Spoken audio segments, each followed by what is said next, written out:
All right, moving on to top 10 centers. This should be interesting because I think this is where things get a little, I don't want to say tricky, but there could be a lot of candidates that you don't know about because the center pool is a little weaker than the other two. Yeah. You want me to start this one? Yeah, let's start it off. All right. Number 10 center, I got Sabonis. He bloomed last year into the All-Star he was. The only thing is that he got injured, so it affected, he didn't play. But it's funny because he's actually a center, but he plays forward because they have Miles Turner. Yes. And Miles Turner plays more like a forward, which is weird. They kind of flop roles. It's weird. But Sabonis, I mean, he went off last year. I think averaging 20 points, like 13 rebounds, like 5-6 assists. The only slight to him, the reason why, is that he doesn't really do anything defensively. Like 0.5, 0.6 steals, blocks. But he's a great player, high field goal percentage as well. Yeah.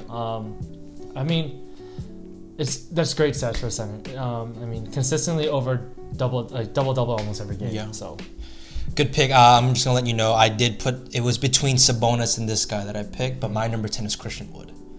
Kind of to your point, Sabonis doesn't get the defensive stat, and for those of you a lot of people have been asking like, why did Christian Wood get paid so much? It's because he was actually really good when he did start for the Pistons.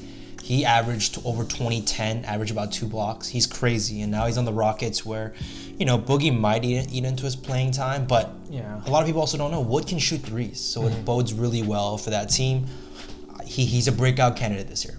Nice. My 9, I got Nikola Vucevic.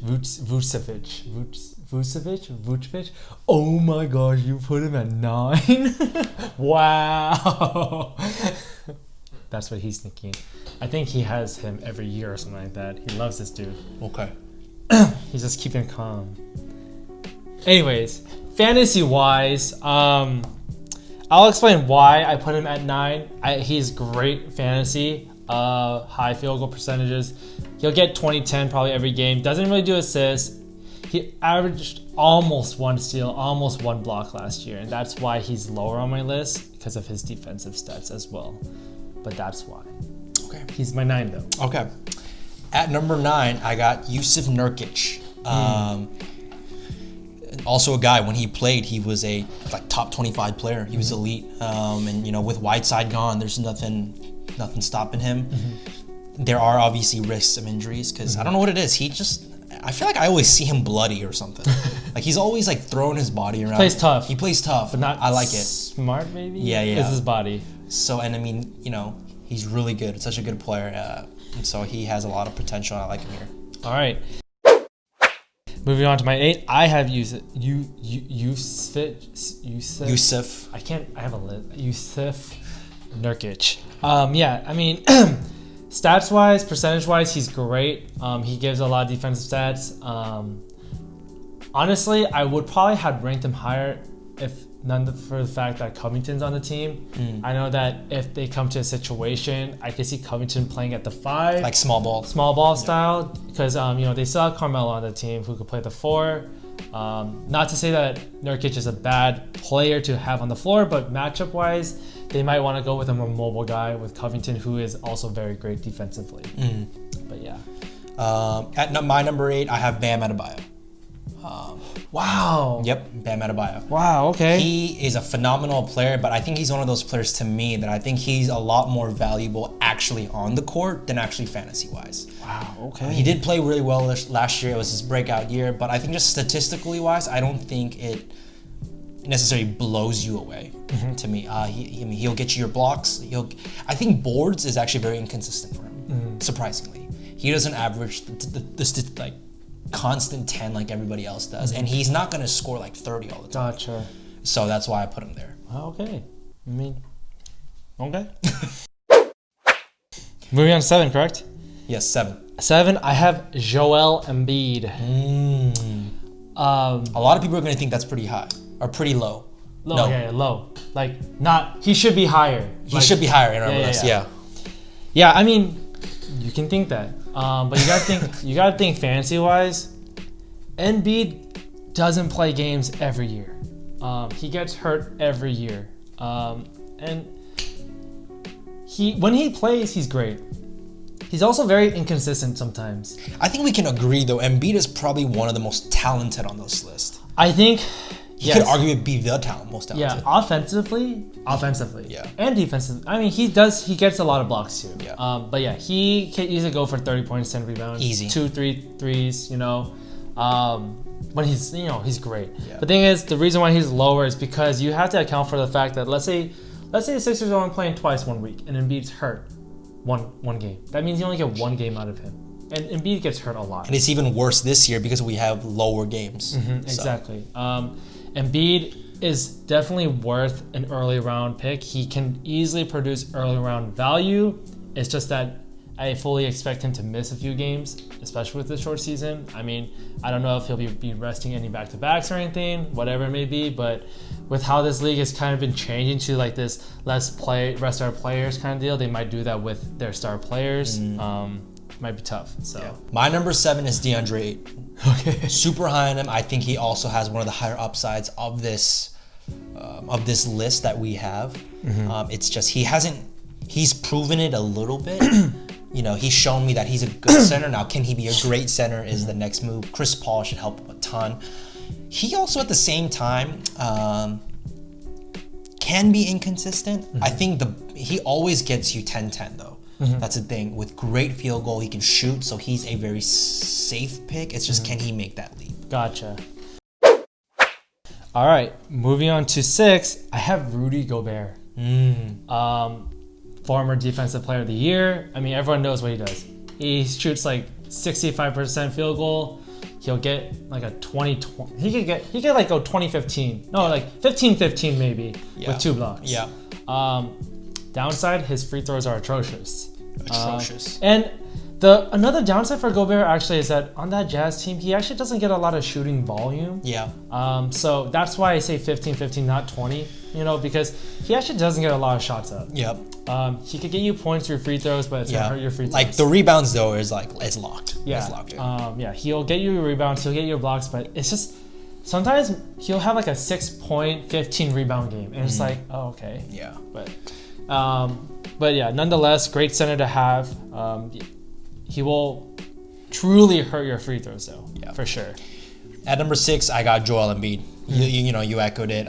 He doesn't play a lot of games. Again, though, when he does play, he's great. He dominates. It's just, can he play games? And with my guess is how early you have to draft him. It's just, are you willing to take that risk? It's a big risk you have to take. So that's why I put him at number 6. All right. Moving on to 5, I have Andre Drummond. Kind of same thing as Rudy Gobert, except that Andre Drummond's field goal is a little bit less. His free throw is a little bit, it's around the same. But the thing is, Drummond provides something that Gobert doesn't do, and he does even more points, even more rebounds, and he actually attributes to more steals than Gobert. Yeah. Blocks are still there. I mean, Drummond is a categorical He's freak. A monster. He's a freak. He can go 20-20. He did for like almost. Yeah, he could go 20-20 with like a steal and 2 blocks. Easy. And especially on that Cavs team where there isn't really much going. Kevin Love is an outside player. He playing at the 4. Drummond could reap anything he wants. Yep. So my number 5 is Rudy Gobert. He's like the most consistent player in fantasy, honestly. Like, what you're getting out of him. So if you like that, If you like that. you like that? You like that? You like that? Then take him. I mean, he's like a guaranteed 10-10, 1 block guy with chances of going 15-15, 2 blocks. I mean, I personally love that, and I think he's Mr. Consistent, and they need him to be like that. He plays what he plays. He doesn't really go out. Yeah. All right, moving on to number 4, I have DeAndre Ayton. The reason why I ranked him higher is because I expect him to grow more from his previous year, and his percentages at center are great. He hits free throws well, and that's all you can really ask for from a center. Yeah. He's great points, great rebounds, and great blocks, and very low turnovers. Great field goal percentage as well. Yep. I think all around he's almost a perfect center. Yeah. And with Chris Paul there, I think that his role can grow, especially on the offensive side. Yep. Chris Paul will know how to make. He'll tell him where to move, like hit them like where he's comfortable. I think Ayton has a chance to really become a more improved player than he already is, which is he's already a phenomenal player. He could be elite this year. My number 4 is Andre Drummond. I'll be honest, like he could be the best center, but there's something about it. Like he always starts off really hot in the season, and then towards the end, because his team sucks so bad, it's almost like he doesn't play. I don't know what it is. But like you said, he can easily get 20-20. If you ever watch him play, he kind of moves like a guard. Like he's freakishly athletic. 20-20, and like you said, he can get steals. He actually contributes a little bit to the assists. His free throws have been getting better. They're not nowhere near like where they should be, but they have been getting better. Maybe he got lessons from Blake. Maybe. Back on, because Blake went from a really bad free throw like shooter crazy. to he was shooting like over 80%. And like 3 threes a game. Yeah. So I mean, Drummond has that upside. I'm just scared as like they could shut him down because Cleveland is not going to be a contender. So that's the only thing that worries me, but he has definitely like top 3 potential. Top 3 center. Center potential, sorry. Yes. I mean top 10 potential overall. Oh yeah, but so- not top 3. Yeah. All right, moving on. Number 3, I actually have Bam Adebayo. Wow, that's high for me. I'm really high on this guy. I think he does everything great. I mean, he doesn't have volume numbers like Drummond or Gobert in terms of rebounds, but I think he could do it all. Yeah. On that Heat team, they play so selflessly. Jimmy Butler at the head of it, obviously. Yeah. Bam has so many chances, and Bam has grown into such a key player in that team. Yeah. He will be fed the ball a lot. Yeah. I think this year, especially after that finals loss, making it all the way, they're gonna play with a little bit of fire. Yeah. A little bit of heat this year. I see what you did there. So yeah, I think Bam, great center to have. If I had him, great to have. Yeah. My number 3 is Nikola Vucevic. People sleep on him like him. People sleep on him every year. Every single year. I've had him the last 2 years, and he's been a top 15 player every single year. I mean, when you think of the Magic, who's their best player? It's Vucevic. You did mention it though. He doesn't get the defensive stats like some of these centers, but he still gets you the 1-1, which isn't bad. Yes, he's 0.9 and 0.9. Okay, sometimes but he sometimes doesn't get the 1. but sometimes he can get you the 2. But the great thing about him is he doesn't have a weakness either. He's probably arguably compared to some of these guys the best scorer, and he can shoot threes. He shoots actually a decent amount of threes. If I had to say, Nikola is the safest center. Maybe he's probably like top 3 safest center. Yeah. But then when you go to these other guys, They have a lot more upside. Upside potential. Yeah.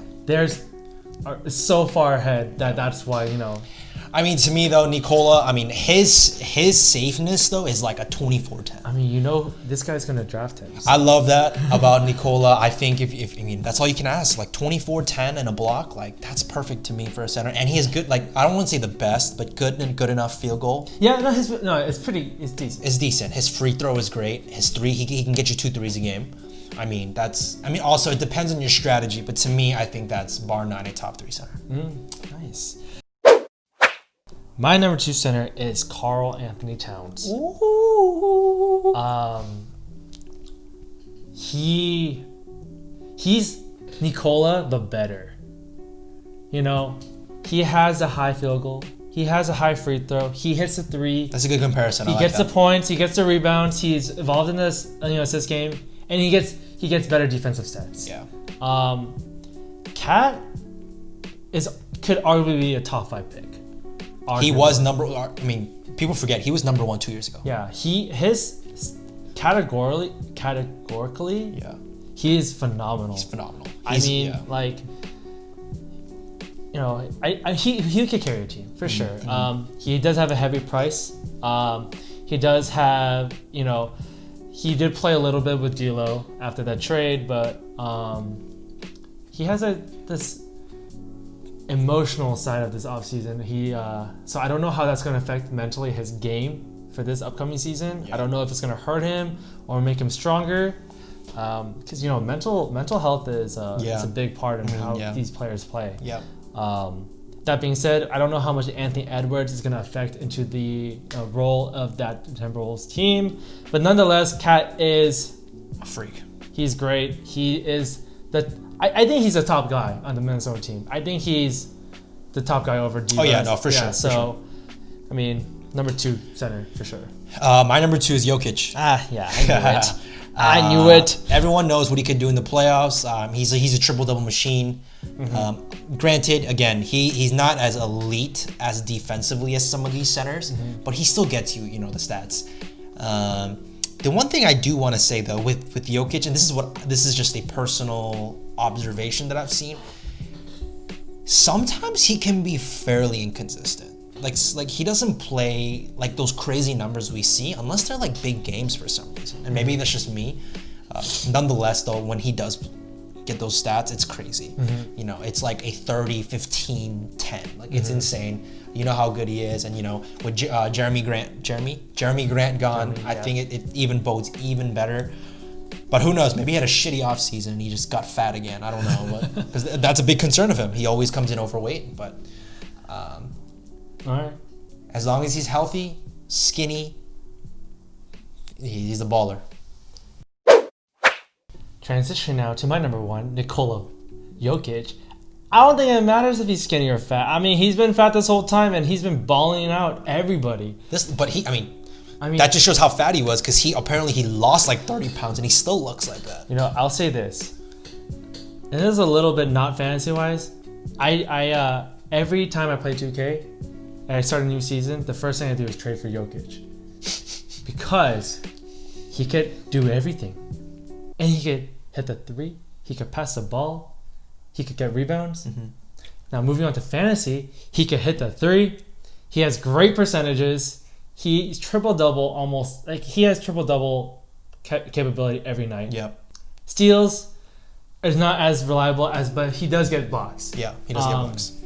And I think with that Nuggets team, he doesn't have to be the very athletic guy on that team. They already have so many athletic but they have so many athletic players on the team that Nikola just needs to do what he does, and that's why he's so good. Got it. And the team trusts him. Got it. Like when it comes to game time, crunch time, final shot, Jokic has hit game winners time after time. So I mean, he has the confidence, and I mean he's just like a big Luka Doncic, you know. I could see that. My number 1 is Carl Anthony. Yeah. First of all, obviously, like you said, RIP to his family. Yeah. It could affect him. I think he's gonna come stronger now. He's motivated. I don't even think it's a question. He's number 1 center to me, because to me, he, like you said, he reminds me of a Vucevic on offense, but defensively, he's like a Bam, because he can get you those 2 blocks. Like he's a freak on defense too. So I had him 2 years ago. He was the number 1 player. I was lucky enough to have him, blessed. But he's crazy, man. He can average like 28, 12, 2 blocks. So just throwing it out there. Let's say we're doing a snake draft. Yeah. Would you go to Cat 1, Vucevic 2? No. Would you go Cat 1? Cat 1, Jokic 2, Vucevic 3. No, I'm talking about drafting. Round 1, Cat. Round 2, Vucevic. Oh, if I could, honestly, I think I can get Vucevic in the 3rd round. Actually, you're right. You're probably getting 4th, not 3rd. Yeah, and he's a steal there, I think, in my opinion. But back to Cat, I think he's crazy. I think, honestly, he could honestly end up as the number 1 player this year. You think so? He could. He really could. Wow. He really could. So if you put your money, would you put a Cat as number 1? I will put my money, if he plays every game, will be a top 5 player guaranteed. Top 5. I'm not even kidding. People forget how good he is. Okay.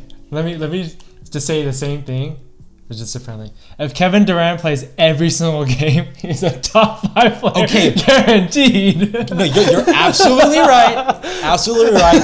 But there aren't many players like that. Who can you say? All right, let me keep going. I'll guarantee this. LeBron plays every game, he won't be top 5. All right. If Anthony Davis plays every game, guaranteed top 5. That's 3. Give me another one. If Stephen Curry plays every game, guaranteed top 5. Dude, guaranteed top 5. He wasn't top 5 when KD was there. Is KD there right now? No,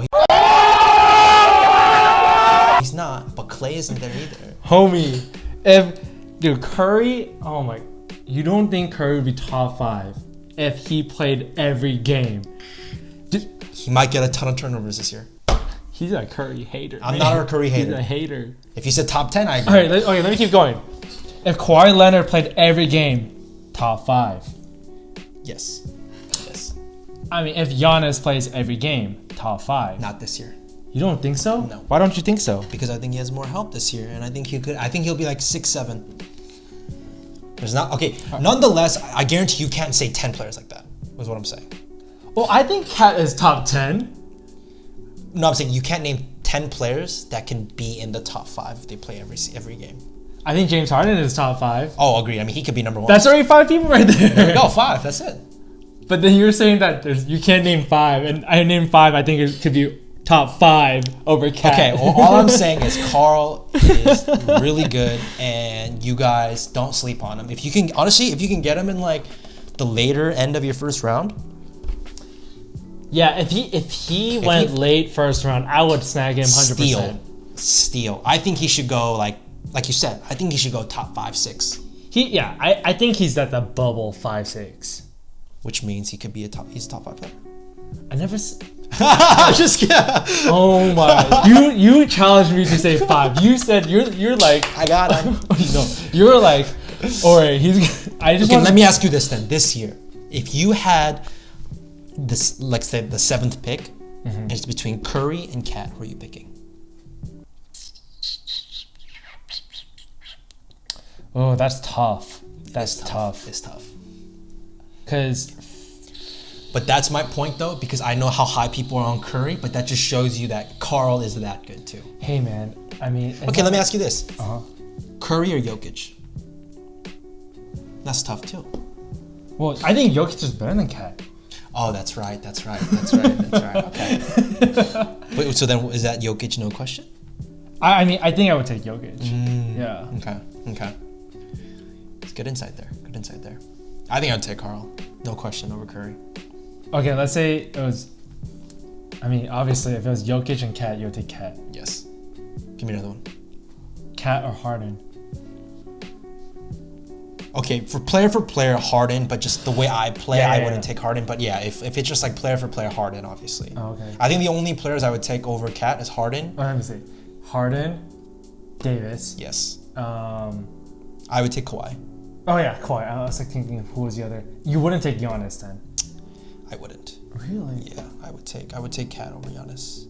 I mean, to be honest, they're kind of same though, because they're kind of in that 5, 6 to me. So they kind of even out to me. Interesting. Okay. I would take. Who else is there? There isn't that many more on your list. I feel like that you would take then. Like you're not gonna risk. You know what? I would take Giannis over him, and then it's Cat.